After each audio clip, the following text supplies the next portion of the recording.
Hi guys, welcome to Sabi vlogs. எல்லோரும் எப்படி இருக்கீங்க? நல்லா இருக்கீங்களா? இன்றைக்கி விலாக் என்னென்னு பார்த்தீங்கன்னா, நம்ம வீட்டில் இருக்கக்கூடிய பொருட்களை வச்சு சிம்பிளான மெத்தடில் எப்படி பசங்களுக்கு ஒரு எக் ரைஸ் செஞ்சு கொடுக்கலாம் அப்படிங்கிறத பார்க்க போகிறீங்க. வாங்க என்னென்ன தேவைங்கிறத பார்த்துடலாம். தேவையான ஒயிட் ரைஸ், அப்புறம் ஆனியன், கேரட், குடமிளகாய், பீன்ஸு, கோஸு கட் பண்ணி வச்சுருக்கேன். ஒரு 3 எக் எடுத்திருக்கேன். Soya chilli sauce, red chilli sauce எடுத்திருக்கேன். இப்போது ஒரு பாத்திரத்தில் தேவையான அளவுக்கு ஆயில் சேர்த்துடலாம். அதோடு நம்ம கட் பண்ணி வச்சுருக்க ஆனியனையும் சேர்த்து ஒரு கிண்டிக்கோங்க. இப்போ நல்லா கிளறி விட்ட பிறகு கோஸு சேர்த்துருங்க.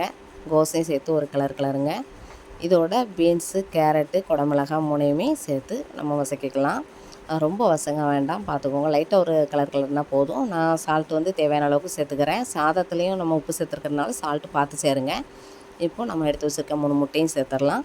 முட்டையும் நல்ல ஒரு கிளறுங்க. முட்டை வந்து பொடி மாஸ் மாதிரி ரொம்ப வதங்க வேண்டாம், இந்த அளவுக்கு வந்தால் போதும். இந்த மாதிரி இருக்கும்போது இதோட ரெட் சில்லி சாஸ் சேர்த்துடலாம். இப்போ சோயா சில்லி சாஸையும் அதோட நம்ம சேர்த்துருவோம். நான் கம்மியாக தான் சேர்த்துருக்கேன், நீங்கள் தேவையான அளவுக்கு சேர்த்துக்கோங்க. இப்போ இதையும் ஒரு நல்ல கிளறிட்டு நான் ஹாப்பிமா ஃப்ரைட் ரைஸ் மிக்ஸில் வந்து ஹாட் அண்ட் ஸ்பைசி பவுட்ரு எடுத்திருக்கேன். இது தேவைன்னா சேர்த்துக்கோங்க, அப்படி இல்லைன்னா ஸ்கிப் பண்ணிடலாம்.